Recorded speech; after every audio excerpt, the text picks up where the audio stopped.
నేరేళ్లకు సంబంధించి మరో అప్డేట్ చూస్తున్నాం. కాంగ్రెస్ నేతలు హెచ్ఆర్సీకి ఫిర్యాదు చేశారు. నేరేళ్ల ఘటనలో మానవ హక్కులు కాలరాశారంటూ అధికారులపై కాంగ్రెస్ నేతలు హెచ్ఆర్సీకి ఫిర్యాదు చేయడం జరిగింది. ఆఖరికి సీఎం కేసీఆర్, కేటీఆర్ పై కూడా ఫిర్యాదు చేసినట్లుగా సమాచారం అందుతుంది. దానికి సంబంధించిన ఒక బ్రేకింగ్ న్యూస్ చూస్తున్నాం.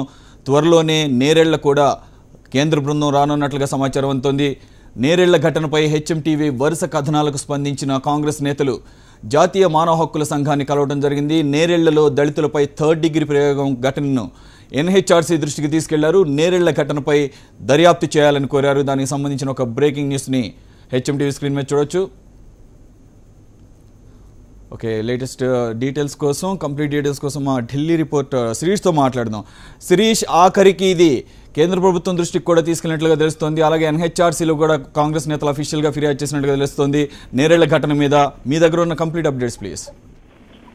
సురేష్, ఈ రోజు ఉదయం 12 గంటల ప్రాంతంలో కేంద్ర మానవ హక్కుల సంఘం చైర్మన్ హెచ్ఎల్ దత్తును కాంగ్రెస్ కు సంబంధించిన తెలంగాణ నేతలు కాంగ్రెస్ రాష్ట్ర వ్యవహారాల ఇన్ఛార్జి కుంతి ఆధ్వర్యంలో కలవడం కూడా జరిగింది. ఇందులో ఎంపీలు రేణుకా చౌదరి, ఎంఐ ఖాన్ తో పాటుగా మాజీ పిసిసి అధ్యక్షుడు పొన్నాల లక్ష్మయ్య, అదేవిధంగా విహెచ్ తో పాటుగా ఇతర నేతలు కూడా ఉన్నారు. వీళ్ళంతా కూడా నేరేళ్లలో జరిగిన ఘటన పూర్తిగా మానవ హక్కులను కాలరాసే విధంగా ఉంది. ఈ విషయంలో కేంద్ర మానవ హక్కుల సంఘం జోక్యం చేసుకుని బాధితులకు న్యాయం చేయాలని చెప్పేసి కూడా కోరడం జరిగింది. దాంతో పాటుగా ముఖ్యమంత్రి వ్యవహార శైలిపైన, అదేవిధంగా కేటీఆర్ వ్యవహార శైలిపైన కూడా వాళ్ళు ఫిర్యాదు చేయడం కూడా జరిగింది. ఈ ఘటన మొత్తం పైన విచారణ చేపట్టి బాధితులకు న్యాయం చేయాలని చెప్పేసి కూడా వాళ్ళు సూచించడం కూడా జరిగింది. ఇమ్మీడియట్లీ అక్కడ నిజాలను నిర్ధారించేందుకు ఒక బృందాన్ని పంపాల్సిన అవసరం ఉందని చెప్పేసి కూడా కేంద్ర మానవ హక్కుల సంఘం చైర్మన్ కోరడం జరిగింది. దీనికి స్పందించిన మానవ హక్కుల సంఘం చైర్మన్ వెంటనే అక్కడికి కేంద్ర బృందాన్ని పంపించి వెంటనే నివేదిక తెప్పించుకొని ఆ నివేదిక ఆధారంగా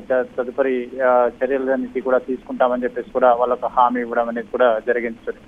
శిరీష్, యాక్చువల్గా ఈ ఘటన జరిగి దాదాపుగా నెల రోజులు దాటింది. అయితే ఈ ఘటన మీద జాప్యంగా దర్యాప్తు కూడా అన్ని జరుగుతున్నాయి అని చెప్పేసి గ్రహించినటువంటి హెచ్ఎంటీవీ ఈ విషయంపై కంప్లీట్ ఫోకస్ పెట్టింది. ఎప్పటికప్పుడు నేరేళ్ల బాధితులతో కాంటాక్ట్లో ఉంటూ అలాగే వారితో స్పెషల్ డిస్కషన్స్ కూడా నడపడం జరిగింది. వారి బాధలను ప్రపంచం దృష్టికి తేవటం ప్రధానంగా హెచ్ఎంటీవీ ఈ విషయంలో మొదటి నుంచి కూడా ఫాలోఅప్ చేస్తూ వచ్చింది. మొత్తానికైతే ఇది జాతీయ స్థాయిలో దీన్ని తీసుకెళ్లడం జరిగింది. ఈ రోజుకైనా కాంగ్రెస్ నేతలు కలిసి దత్తు ఏమని హామీ ఇచ్చారు, ఎప్పుడు కేంద్ర బృందాన్ని నేరేళ్లకు పంపించే అవకాశాలు కనిపిస్తున్నాయి? దీనికి సంబంధించి 1-2 రోజుల్లో డెసిషన్ తీసుకోవచ్చు. మొత్తం మీద ఈ వారంలో కేంద్ర బృందాన్ని పంపించేందుకు ఏర్పాట్లన్నీ కూడా చేస్తామని చెప్పేసి ఆయన హామీ ఇచ్చినట్లుగా కూడా కాంగ్రెస్ నేతలు కూడా చెప్తున్నారు. మాజీ స్పీకర్ మీరా కుమారి అక్కడ నేరేళ్లను సందర్శించిన తర్వాత నెలకొన్న పరిస్థితుల తర్వాత కాంగ్రెస్ హైకమాండ్ కూడా సీరియస్ కావడం కూడా జరిగింది.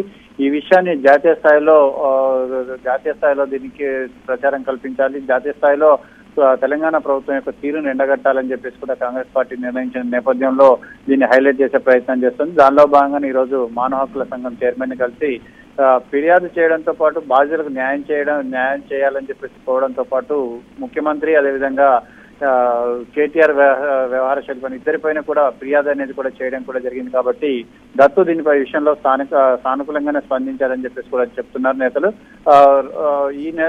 ఒకవేళ కేంద్ర బృందం కనుక అక్కడికి పంపించాలని చెప్పేసి కూడా మానవ హక్కుల సంఘం నిర్ణయం తీసుకున్నట్లయితే ఇది చాలా ఊరట కలిగించే అంశము, ప్రభుత్వానికి ఇది చాలా సెట్ బ్యాక్ అని చెప్పేసి కూడా చెప్పుకోవచ్చు. శిరీష్, అలాగే ఈ రోజే మంత్రి కేటీఆర్ కూడా all of a sudden without any information నేరేళ్లను సందర్శించడం జరిగింది. దీనికి అంటే కాంగ్రెస్ నేతలు ఆల్రెడీ దీన్ని జాతీయ స్థాయిలో దీన్ని సమస్యగా చూపించబోతున్నారని గ్రహించే ఇక్కడ కేటీఆర్ కూడా కలవడం జరిగింది. ఈ రెండింటికి ఏమైనా లింక్ ఉండే అవకాశం ఉందా?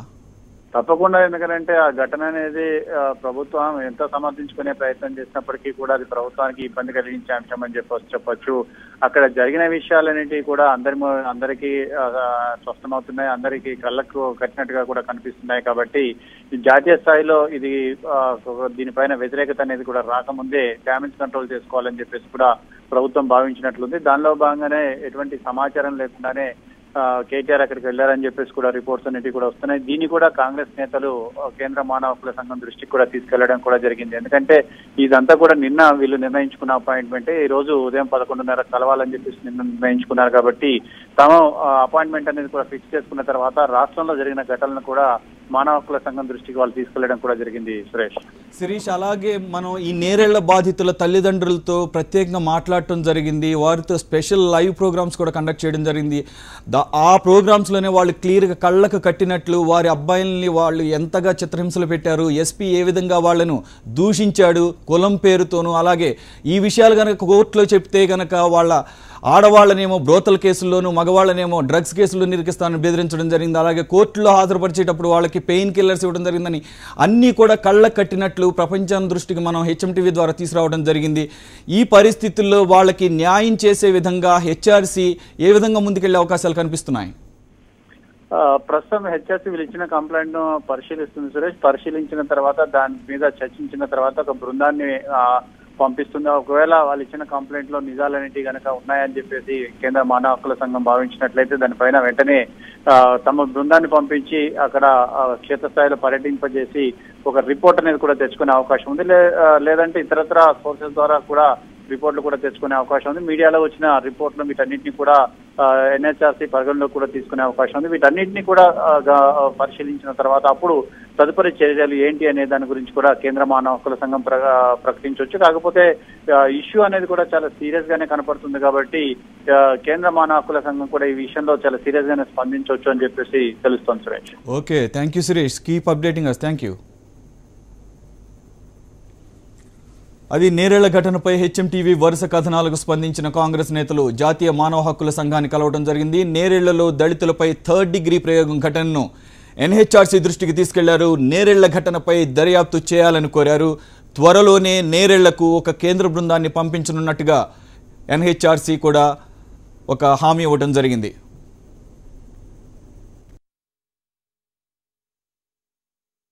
కొద్ది రోజులుగా కొద్ది నెలలుగా జరుగుతున్న హంతకులు నేరస్తులు వాళ్లే ఈవేళ బుజ్జగించి ఈ అమాయక ప్రజాన్ని కానీ మోసం చేసేటట్లు మొసలి కన్నీళ్లు కారుస్తూ ఈవేళ వాళ్ళని పిలిచి లంచం ఇచ్చి పోతే పర్వాలేదు కానీ నీకు ట్రాక్టర్ కి సబ్సిడీ ఇస్తానని చెప్పి పెట్టే ఈ నేరస్తులు ఎవరంటే రాష్ట్ర ప్రభుత్వం మాత్రమే అని చెప్పి మీ అందరికీ తెలుసు.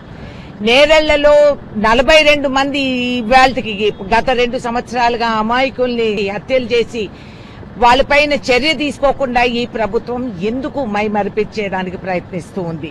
అత్యంత దారుణంగా అమానవీయంగా గతంలో ఎప్పుడు జరగనటువంటిది దళితులు వెనుకబడిన వర్గాలు మరి గిరిజనుల మీద ఇటువంటి 3rd డిగ్రీ మెథడ్స్ కనుక చేసినట్టయితే ఎక్కడ లేకుండా పోతుంది. అందుకే మానవ హక్కులను మేము ఒకటే అడుగుతా ఉన్నాం, అయ్యా మీ 14 సంవత్సరాల ఉద్యమ రాజకీయ పార్టీ చరిత్రలో మీ పైన ఉమ్మడి రాష్ట్రంలో ఇలాంటి 3rd డిగ్రీ మెథడ్సే కనుక ఆనాటి పోలీసులు వాడుంటే మీరు మీ సభ్యులు మీ టీము ఎక్కడ ఉండేదో గుర్తుంచుకోమంటున్నాం.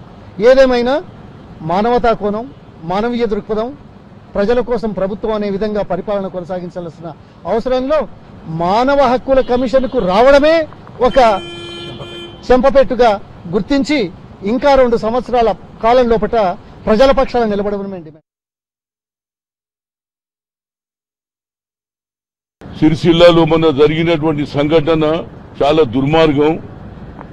ఎప్పటి నుంచో 4 నెలల్లో ఇప్పటికి 5గురు చనిపోయారు. అంతకుముందు ఎంతో మంది చనిపోయారు. ఇసుక లారీ మాఫియా. మొన్న జరిగినటువంటి సంఘటన ఒక ఎరకలోడు చచ్చిపోయిండు. ఊర్లో తెలిసిపోయింది. కోపం మీద వచ్చి ఎరకలోళ్ళు ఒక లారీ తలగబెట్టారు. అంత మాత్రాన వాళ్ళని 307 చేసి 3rd డిగ్రీ చేసి 4 రోజులు కొడతారా? మనుషులాలు పశువుల? ఈ విధంగా ప్రభుత్వం నడుస్తుంది. ఇప్పటిదాకా కేటీఆర్ మీద ఎస్సీ ఎస్టీ కేసు పెట్టమంటే పెట్టలేదు.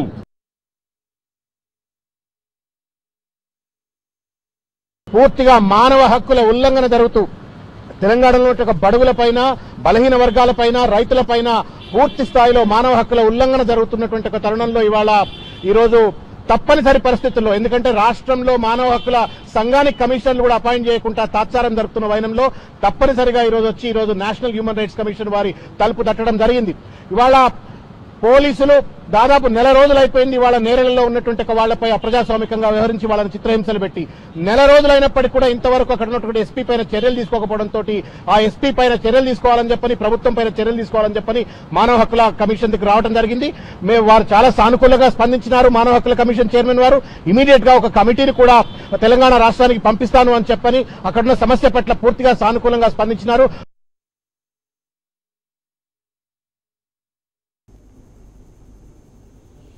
అది మొత్తానికి నేరేళ్ల ఘటనపై హెచ్ఎంటీవీ వరుస కథనాలకు స్పందించినటువంటి కాంగ్రెస్ నేతలు జాతీయ మానవ హక్కుల సంఘాన్ని కలవడం జరిగింది. నేరేళ్లలో దళితులపై 3rd డిగ్రీ ప్రయోగం ఘటనను ఎన్హెచ్ఆర్సీ దృష్టికి తీసుకెళ్లారు. నేరేళ్ల ఘటనపై దర్యాప్తు చేయాలని కోరారు. అలాగే నేరేళ్ల ఘటనపై ప్రత్యేక దర్యాప్తు సంస్థలతో విచారణ జరిపించాలన్న పిటిషన్పై హైకోర్టు కూడా స్పందించింది. న్యాయవాది రఘునాథ్ పిటిషన్ స్వీకరించిన కోర్టు రేపు పూర్తి స్థాయిలో విచారణ చేపడతామని చెప్పింది.